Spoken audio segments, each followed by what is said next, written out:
Dėl mano specializacijos pas mane dažniausiai lankosi pacientai su neurologiniais sutrikimais. Paralyžiuoti, skausmingi, su epilepsijos priepuoliais, su nenormalia aptemusia sąmonė. Ne visada šie simptomai būna neurologinės kilmės, dalis būna apgaulingi, nespecifiniai. Neurologinė apžiūra dažniausiai padeda tą problemą lokalizuoti, padeda apsispręsti, kokio tyrimo pacientui reikia, kurią vietą reikia tirti.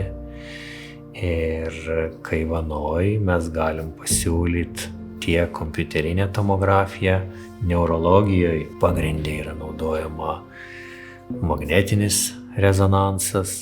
Tyrimai dažniausiai atliekami tą pačią dieną, be abejo priklausoma nuo paciento būklės, nuo tos dienos krūvio, bet atlikus tyrimą mes dažniausiai tą pačią dieną su šeimininku peržiūrim vaizdus, yra duodama interpretacija, yra aptariama paciento būklė, tolimesnė gydymo eiga.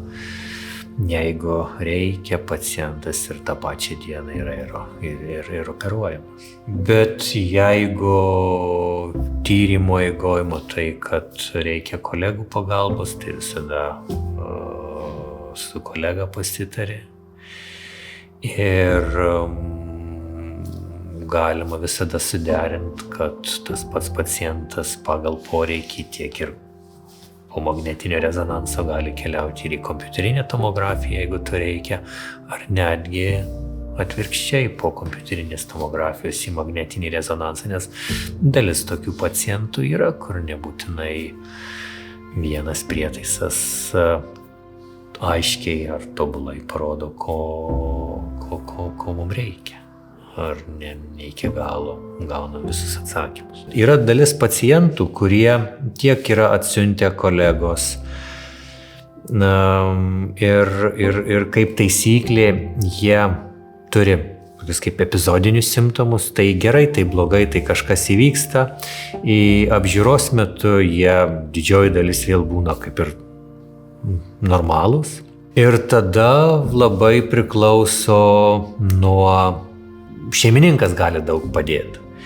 Ir kaip sklandžiai su smulkmenom gali papasakot šunies problemą. Aš kaip pavyzdį sakau, jeigu užsimerkęs klausai pasakojimo ir akyse matai vaizdą, kaip tas šuo atrodo, tai toks pasakojimas būna labai puikus ir labai padeda. Bet šiais laikais mobilieji telefonai irgi gali daug padėti. Tai va tokiais atvejais, kada simptomai yra epizodiniai, atsiranda, išnyksta, tai juos būtina nufilmuoti. Arba labai gerai, kada šeimininkas atneša video ir parodo, kad vat mano šuniui yra tokie simptomai. Galima geriau suprasti problemą ir tada sukuriamas efektyvesnis planas tiek tyrimui, tiek tada ir lengviau priimant sprendimą, su kokia problema mes susidūrėm. Ūmiais atvejais, kad, sakysim, pacientas per kelias dienas stipriai blogėja. Ir čia ne vien tik tai neurologijoje tas galioja, tiek ir pačioje ortopedijoje, vidaus lygos ir visa kita.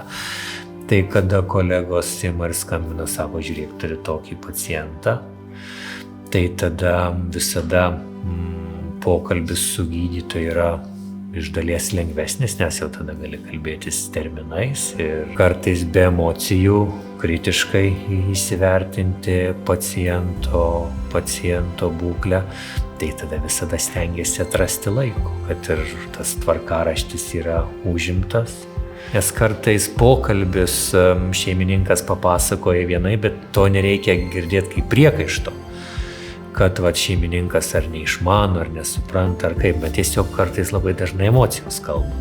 Kad, sakysim, mano ten šuo visiškai paralyžiuotas, nevaikšto ir visą kitą, o sakysim, būna, kad ir pats ir iš mašinos išlipa ir ateina ir viską, bet tai būna tiesiog, o O kolegos tai vis tiek kritiškai pasikalbė, aptari būklę ir sakai, gerai, tai tada atvažiuokit po valandos ir apžiūrėsim.